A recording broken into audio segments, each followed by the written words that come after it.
আনন্দৰাম বৰুৱা ভাষা কলা সংস্কৃতি সংস্থা অসমে অতীজৰে পৰা অসমৰ বিভিন্ন জনগোষ্ঠীয় ভাষা আৰু সংস্কৃতিসমূহৰ সংৰক্ষণ আৰু সংবৰ্ধনৰ দিশত যথেষ্ট কাম কৰি আহিছে। তাই এই প্ৰচেষ্টাৰ অংশ হিচাপে আমি কৰা এটা অন্যতম কাম হ'ল বিভিন্ন জনগোষ্ঠীয় ভাষাসমূহৰ ত্ৰিভাষিক অভিধান প্ৰণয়নৰ ব্যৱস্থা কৰা। আৰু সেই দিশত আমি ইতিমধ্যে প্ৰায় 5খন বিভিন্ন জনগোষ্ঠীয় ভাষাৰ ত্ৰিভাষিক অভিধান প্ৰকাশ কৰি উলিয়াইছো। আৰু এই প্ৰচেষ্টাৰ অংশ হিচাপে আমাৰ 2013 চনৰ পৰা চলি থকা দেউৰী অসমীয়া ইংৰাজী ত্ৰিভাষিক অভিধানৰ আজি 19 নম্বৰ কৰ্মশালা অনুষ্ঠিত হৈছে প্ৰায় এসপ্তাহ জোৰা।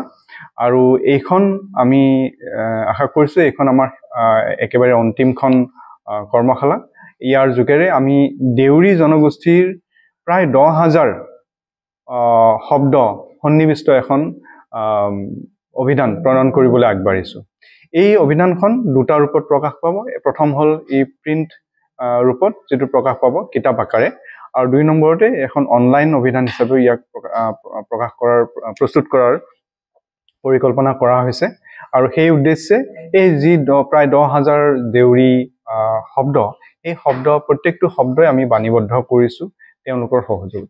এই গোটেই প্ৰচেষ্টাত দেউৰী সাহিত্য সভা আৰু দেউৰী জনগোষ্ঠীৰ বিভিন্ন সমল ব্যক্তিয়ে প্ৰথমৰে পৰা অতি আন্তৰিকতাৰে তেওঁলোকে আমাৰ সৈতে সহযোগ কৰি আছে, আৰু তেওঁলোকৰ সহযোগিতাৰ কাৰণেই আজি এইটো সফল হ'ব পাৰিছে।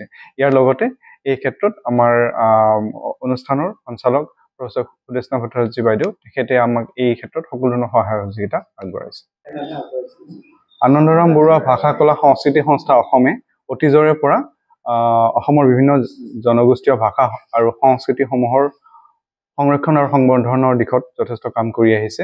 তাই এই প্ৰচেষ্টাৰ অংশ হিচাপে আমি কৰা এটা অন্যতম কাম হ'ল বিভিন্ন জনগোষ্ঠীয় ভাষাসমূহৰ ত্ৰিভাষিক অভিধান প্ৰণয়নৰ ব্যৱস্থা কৰা। আৰু সেই দিশত আমি ইতিমধ্যে প্ৰায় 5খন বিভিন্ন জনগোষ্ঠীয় ভাষাৰ ত্ৰিভাষিক অভিধান প্ৰকাশ কৰি উলিয়াইছো। আৰু এই প্ৰচেষ্টাৰ অংশ হিচাপে আমাৰ 2013 চনৰ পৰা চলি থকা দেউৰী অসমীয়া ইংৰাজী ত্ৰিভাষিক অভিধানৰ আজি 19 নম্বৰ কৰ্মশালা অনুষ্ঠিত হৈছে প্ৰায় এসপ্তাহ জোৰা। আৰু এইখন আমি আশা কৰিছো এইখন আমাৰ একেবাৰে অন্তিমখন কৰ্মশালা। ইয়াৰ যোগেৰে আমি দেউৰী জনগোষ্ঠীৰ প্ৰায় 10,000 শব্দ সন্নিবিষ্ট এখন অভিধান প্ৰণয়ন কৰিবলৈ আগবাঢ়িছো।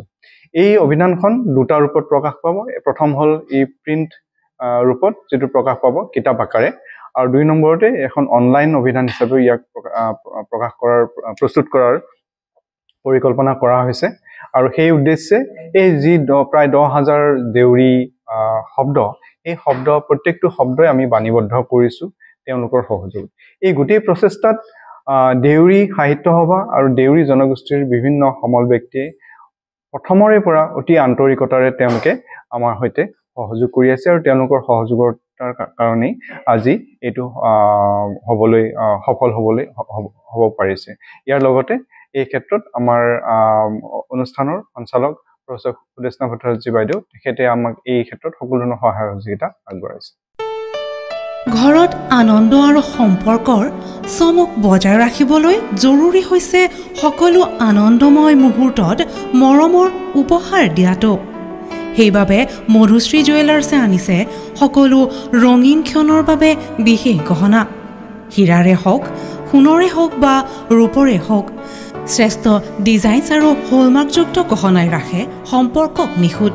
তেনেহ'লে আজিয়ে আনক আনন্দ মধুশ্ৰী জুৱেলাৰ্ছৰ সৈতে। যোগাযোগ কৰক 7028000341 নাইবা ভিজিট কৰক LNB ৰোড, নলবাৰী, অসম।